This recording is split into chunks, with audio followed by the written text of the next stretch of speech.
Hello students and welcome back. So today we are going to start a new chapter which is known as narrations. Mostly आप इस chapter को इसके दूसरे name से जानते हो जिसका नाम होता है reported speech. Now why is it called so? हम क्यों इसको reported speech बोलते हैं या narration बोलते हैं? अच्छा, इसका एक और नाम होता है that is direct and indirect speech. तो आपको ये तीनों नाम पता होने चाहिए because all of them mean the same.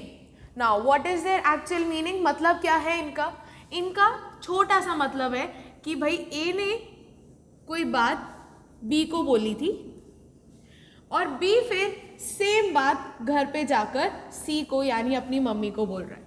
ठीक है, फॉर एग्जाम्पल आपने मुझसे या फिर अपने किसी टीचर से कोई भी बात सुनी और आपने वो बात जाकर रिपोर्ट करी. इसको एक छोटे से फनी एग्जाम्पल से देखते हैं.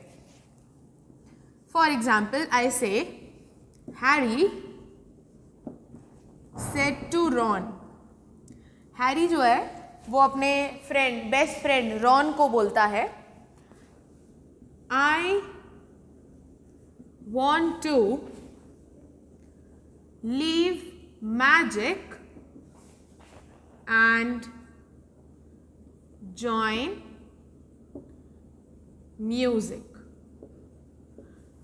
मेरे को छोड़ना है मैजिक, मैं मैजिक नहीं सीखना चाहता अब, और अब मुझे क्या ज्वाइन करना है? अब मुझे ज्वाइन करना है म्यूजिक.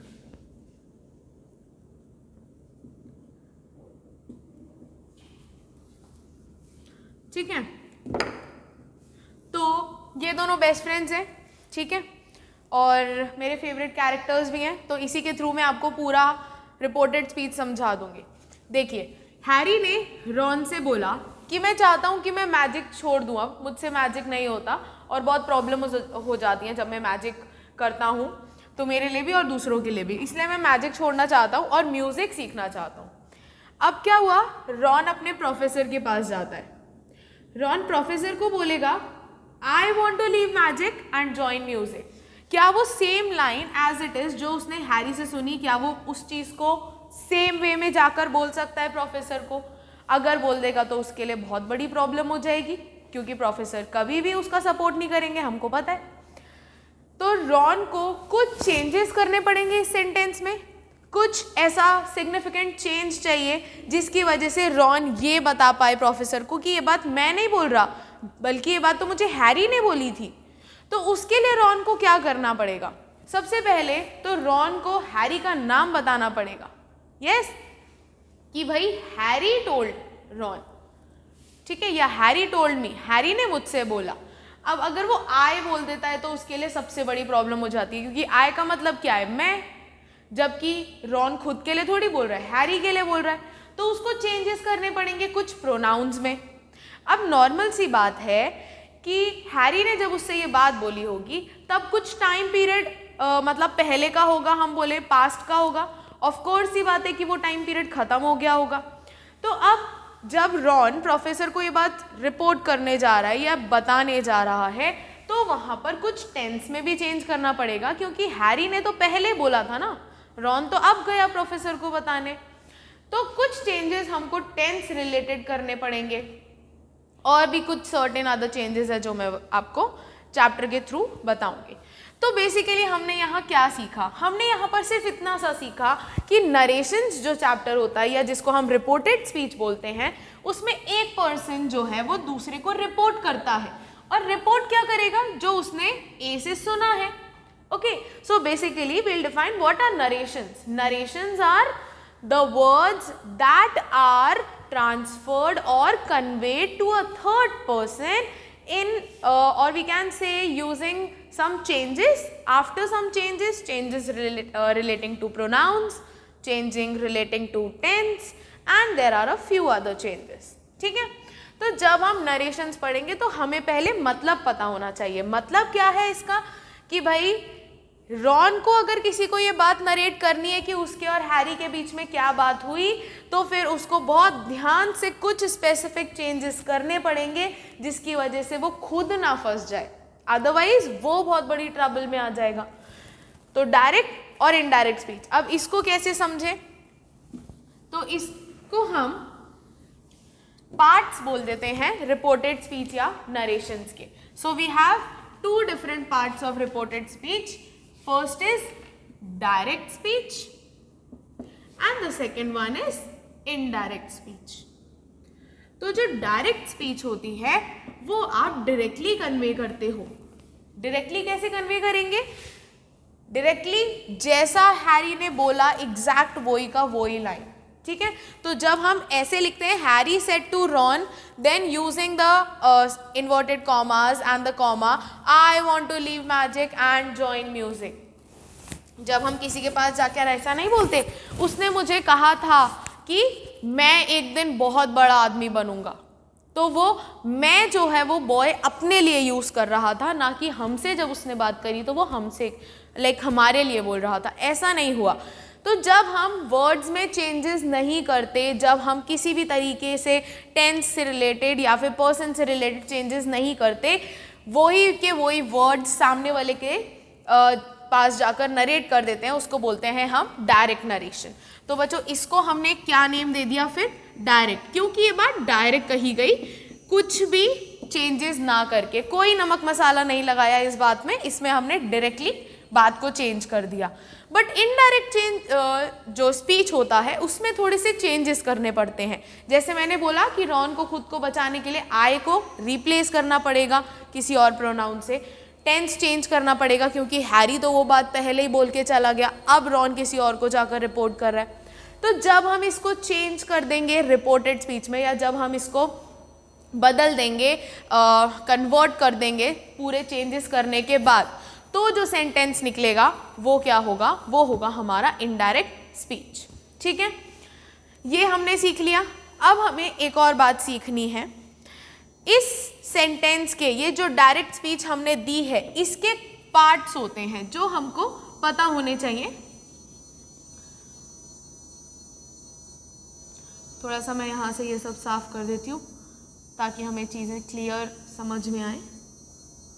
देखिए, फर्स्ट तो इसका ये वाला पार्ट है जहाँ पर हमें ये पता चल रहा है कि कौन किससे बात कर रहा है, ठीक है। सो यहाँ पर जहाँ पर हमें ये पता चलता है कि who is saying the content और द मैटर टू हु, जैसे यहाँ हैरी जो है 1 2 से बोल रहा है, या फिर हम बोल सकते हैं एक सब्जेक्ट जो है वो ऑब्जेक्ट से बात कर रहा है।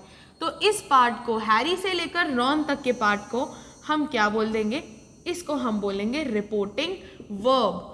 वर्ब इसीलिए बोलेंगे क्योंकि यहाँ पर हमें काम पता चल रहा है कि क्या हो रहा है, हैरी रॉन को बोल रहा है। और जो रिमेनिंग पार्ट होता है जिसमें हम बात बोलते हैं, ये वाला पार्ट जो है हमारा I want to leave magic and join music वाला पार्ट है, ये बात कन्वे हो रही है, रिपोर्ट हो रही है। तो इसको हम क्या बोलते हैं, इसको हम बोलेंगे reported speech. Okay, so you have to remember this. Harry से रॉन तक, सब्जेक्ट से लेकर ऑब्जेक्ट तक हमारे पास होती है रिपोर्टिंग वर्ब। और रिपोर्टेड स्पीच क्या होती है, जहां पर हम बात को, जो बात बोली गई है, जो मैसेज दिया गया है, उस मैसेज को हम क्या बोलते हैं, रिपोर्टेड स्पीच, ठीक है। Now this was all about the introduction. Narration क्या होता है या रिपोर्टेड स्पीच क्या होता है, रिपोर्टेड स्पीच में डायरेक्ट स्पीच क्या होता है और इनडायरेक्ट स्पीच क्या होता है, और डायरेक्ट स्पीच के कौन कौन से पार्ट होते हैं। अब हम आगे बढ़ेंगे चैप्टर के साथ और देखेंगे rules. Okay, so now will move forward with the chapter. और अब हम रूल्स सीखेंगे कि मतलब डायरेक्ट से इनडायरेक्ट स्पीच में जाने के लिए हमें किन किन चीज़ों का ध्यान रखना पड़ता है, ठीक है। तो रूल्स जानने से पहले मैं आपको ये चीज़ बता दूं कि रिपोर्टेड स्पीच जो है वो हम पूरा chapter according to the sentence पढ़ेंगे। तो हमारे पास बेसिकली टाइप्स ऑफ सेंटेंसेस हमें बिल्कुल टिप्स पे लर्न होने चाहिए, क्योंकि उसी के अकॉर्डिंग हम रूल्स अप्लाई कर पाएंगे। तो सबसे पहले तो हमें टाइप्स ऑफ सेंटेंसेस पता होने चाहिए कि भाई सेंटेंसेस कितने टाइप्स के होते हैं, types of sentences. Now the first type is assertive. इसमें भी हमारे पास असर्टिव सेंटेंस, इसमें भी हमारे पास 2 पार्ट्स आ जाएंगे, एक अफर्मेटिव और एक नेगेटिव, वो हम पढ़ेंगे। Next we have interrogative. इसमें भी हमारे पास दो टाइप्स आ जाएंगे, एक है yes no क्वेश्चन और एक है WH क्वेश्चन। देन थर्ड हमारे पास इम्पेरेटिव आ जाएंगे। इम्पेरेटिव में तो हमारे पास 3 टाइप्स आ जाएंगे, request, command and order, request और कमांड, ऑर्डर और सजेशन। देन एक्सक्लेमेटरी,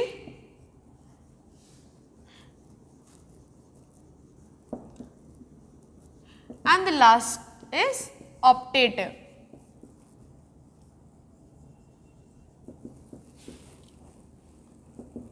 पूरा नहीं लिख रही हूं मैं, but it's fine.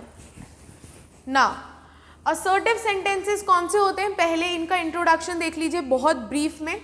Assertive sentences वो सेंटेंसेस होंगे जहां पर हम इनको हम डिक्लेरेटिव सेंटेंस भी बोलते हैं, जहां पर हम कोई भी चीज़ बस स्टेट कर देते हैं, डिक्लेयर कर देते हैं, बता देते हैं। तो जो नॉर्मल फुल स्टॉप सेंटेंसेस होते हैं जिसमें हमारा कोई punctuation mark other than full stop use नहीं हो रहा होता, like question mark, exclamation mark, इसको हम बोलते हैं असर्टिव सेंटेंस। ठीक है, फॉर एग्जाम्पल मैं बोलूँ I want to eat an apple, ये एक असर्टिव सेंटेंस है। एंड मैं बोलूँ I don't want to eat an apple, तो ये असर्टिव का ही नेगेटिव सेंटेंस है। फिर हम इंटेरोगेटिव पे जाते हैं। तो इंटेरोगेटिव सेंटेंसेस वो सेंटेंसेस होते हैं जहां पर हम किसी से क्वेश्चन पूछ रहे हैं। क्वेश्चन जब हम पूछते हैं तो हम उसको येस नो में भी आंसर एक्सपेक्ट कर सकते हैं, जैसे do you have a pen, oh yes I have, can I lend your book, can I borrow your book, of course.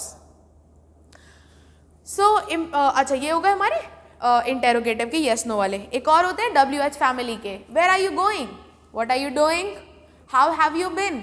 इसमें हम रिस्पॉन्स एक्सपेक्ट करते हैं कि कोई हमें जवाब देगा एक रीजन के साथ। ठीक है, देन हम इम्पेरेटिव की बात करें तो जैसे मैंने बोला इसमें रिक्वेस्ट आएगा, ऑर्डर या कमांड आएगा, सजेशन या एडवाइस आएगा। एक्सक्लेमेटरी में हम एक्सप्रेशन बेस्ड स्टेटमेंट्स की बात करेंगे, wow what a wonderful scene, well played boys, well done boys, ये सब हम एक्सक्लेमेटरी सेंटेंसेस में पढ़ेंगे जहां पर हम अपनी फीलिंग्स एक्सप्रेस कर रहे होंगे। उसके बाद हम ऑप्टेटिव की बात करते हैं। तो ऑप्टेटिव सेंटेंसेस आपने मतलब हार्डली सुने होंगे, but they are really very important. Optative sentences वो सेंटेंसेस होते हैं जहां पर हम किसी को बर्थडे विश करते हैं, किसी को एनिवर्सरी विश करते हैं, किसी को ब्लेसिंग्स देते हैं। जैसे हमारे कल्चर में ये माना जाता है कि हमें बड़ों के, एल्डर्स के फीट टच करने चाहिए, ठीक है, ईदर ऑन ओकेजन्स और एवरी मॉर्निंग। तो उसके बाद वो हमें ब्लेसिंग्स देते हैं। जब वो हमें ब्लेसिंग्स देते हैं, may you live long, okay, may you have a good day और may you have a good life. और जब हम किसी को विश करते हैं happy birthday, congratulations, happy anniversary, तो ये सब विशेस हम किस में डालेंगे? ना तो ये असर्टिव होते हैं, ना इंटेरोगेटिव होते हैं, ना इम्पेरेटिव होते हैं। तो इनके लिए एक अलग से कैटेगरी होता है। अच्छा, हम किसी को कर्स भी देते हैं, ठीक है, may you rot in hell, may you go to hell. तो ये सारे सेंटेंसेस जो होते हैं ये हमारे ऑप्टेटिव सेंटेंसेस होते हैं। इसमें हम विशेस, इसमें हम ब्लेसिंग्स, कर्सेस, किसी को कॉन्ग्रेचुलेट करना, everything we put under the fifth category, that is the optative sentence. Now इन्हीं सेंटेंसेस के बेसिस पर हम पूरा रिपोर्टेड स्पीच पढ़ेंगे बच्चों, क्योंकि रिपोर्टेड स्पीच में हमारे पास हर तरह का सेंटेंस आएगा। तो हमें हर तरह के सेंटेंस से डील करना आना चाहिए, उसको इनडायरेक्ट में कन्वर्ट करना आना चाहिए। तो अगर मैं फर्स्ट सेंटेंस की बात करूं, असर्टिव सेंटेंस। चलो, सेंटेंसेस की बात करने से पहले मैं आपको रूल्स से थोड़ा सा रूबरू करा देती हूँ कि कौन कौन से रूल्स हैं जो हम रिपोर्टेड स्पीच में याद रखेंगे, या फिर हर एक टाइप ऑफ सेंटेंस के साथ वो रूल काम करेगा। तो जो हमारा, इनको हम बोलेंगे बच्चों जनरल रूल्स। जनरल इसीलिए बोलेंगे क्योंकि ये सभी के लिए सेम होंगे, और कुछ ऐसे रूल्स होंगे जो असर्टिव के साथ अलग होंगे, इंटेरोगेटिव के साथ अलग होंगे, इंपेरेटिव के साथ अलग होंगे, और एक्सक्लेमेटरी और ऑप्टेटिव के साथ अलग होंगे। तो अभी मैं आपको सिर्फ जनरल रूल्स बता रही हूँ जो सभी के साथ चलेंगे और सभी के साथ सेम भी रहेंगे। So these are general rules. Okay, so the first rule, हमेशा जब भी हम किसी भी डायरेक्ट स्पीच को या डायरेक्ट नरेशन को इनडायरेक्ट नरेशन में कन्वर्ट करते हैं, तो हमारा फर्स्ट जो फोकस होना चाहिए वो होता है चेंज इन प्रोनाउन। ठीक है, मैं आपको एक एक करके समझाऊंगी कि कैसे करते हैं हम ये चेंजेस। सेकंड होता है हमारा चेंज इन टेंस, और थर्ड होता है हमारा चेंज और changes relating to time and place. ये जो हमारे चेंजेस होंगे ये हमारे सभी के साथ चलेंगे, मतलब ये जनरल रूल्स में आ जाता है कि भाई चेंज इन पर्सन करना है तो असर्टिव में भी होगा, इंटेरोगेटिव में भी होगा, इंपेरेटिव में भी होगा, एक्सक्लेमेटरी और ऑप्टेटिव में भी होगा। आप एक बार ढंग से पूरे बोर्ड को देख लीजिए।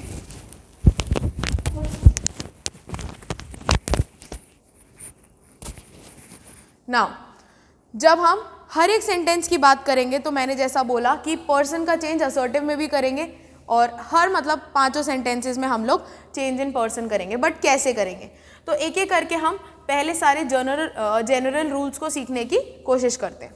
So first is change in pronoun.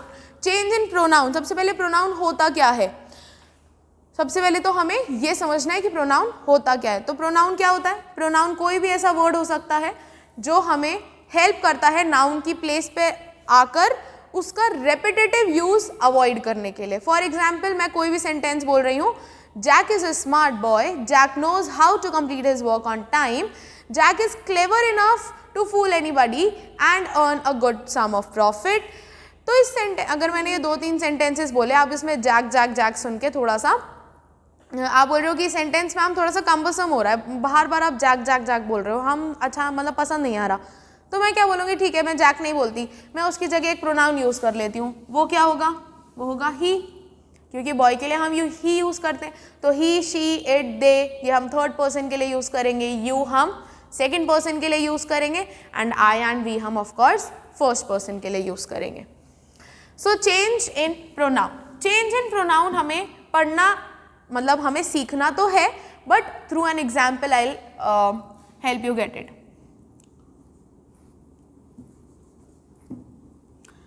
He said to her,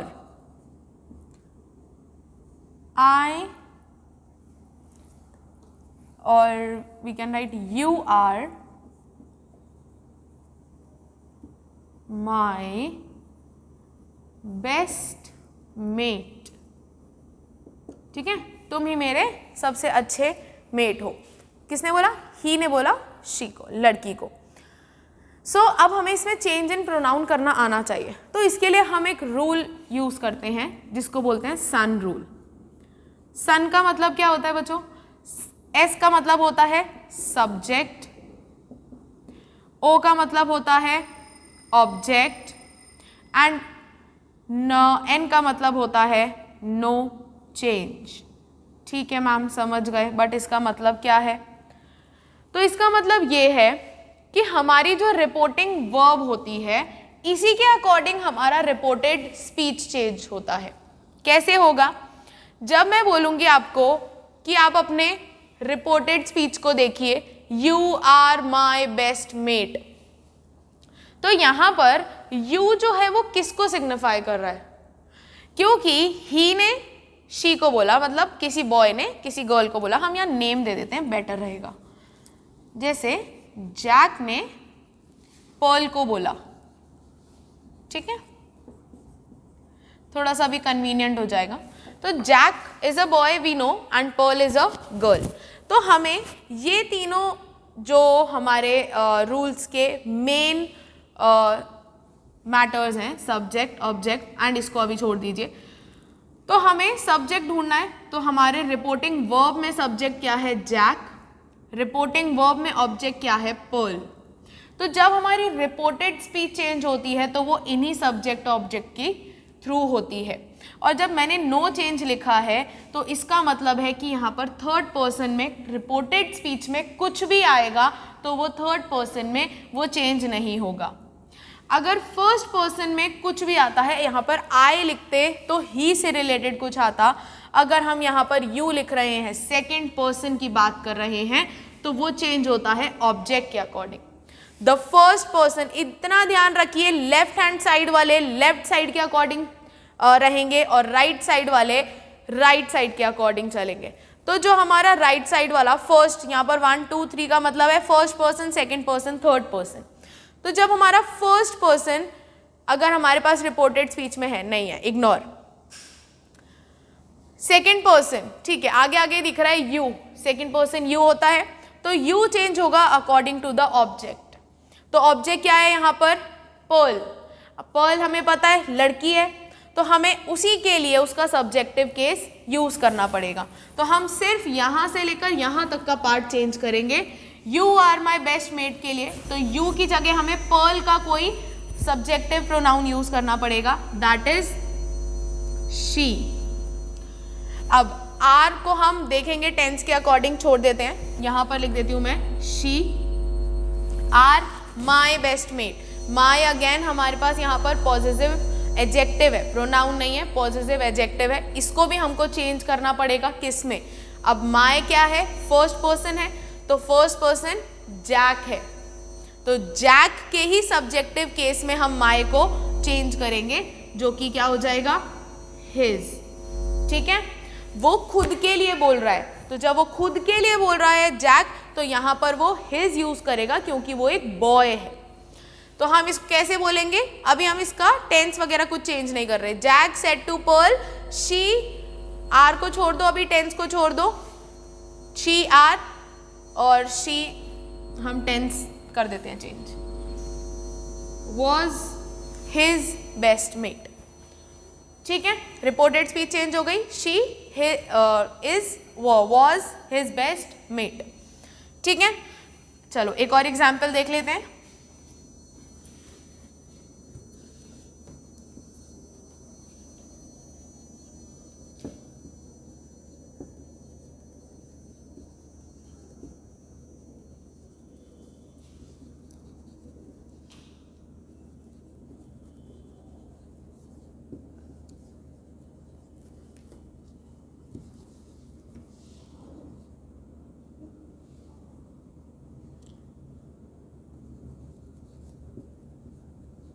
I want to ask you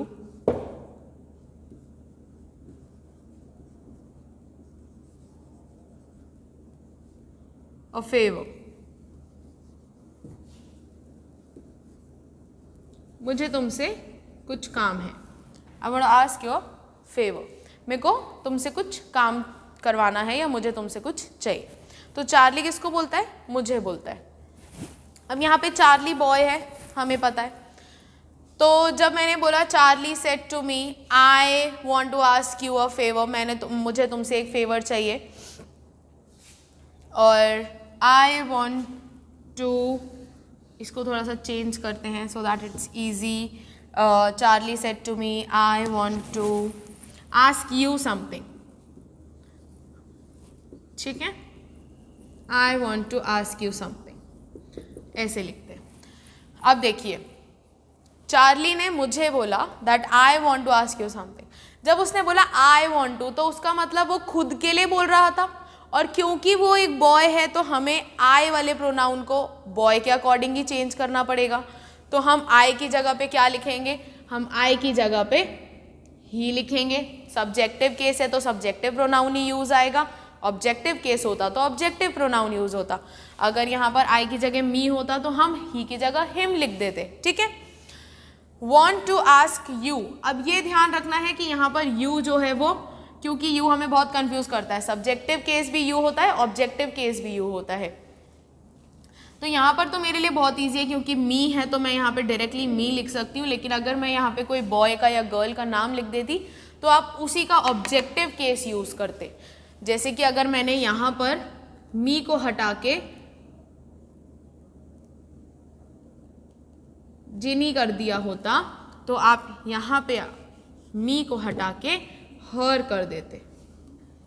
Charlie said to Jeannie he wanted हो जाएगा, वांट का wanted to ask her something.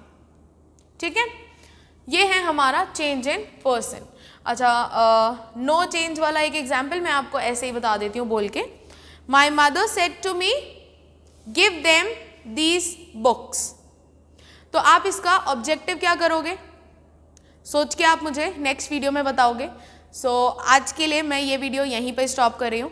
Next video में हम लोग कंटिन्यू करेंगे change in tense and changing relating to time and person, और फिर हम इन सेंटेंसेस के अकॉर्डिंग भी देखेंगे। Okay, till then keep learning, keep practising and keep growing students.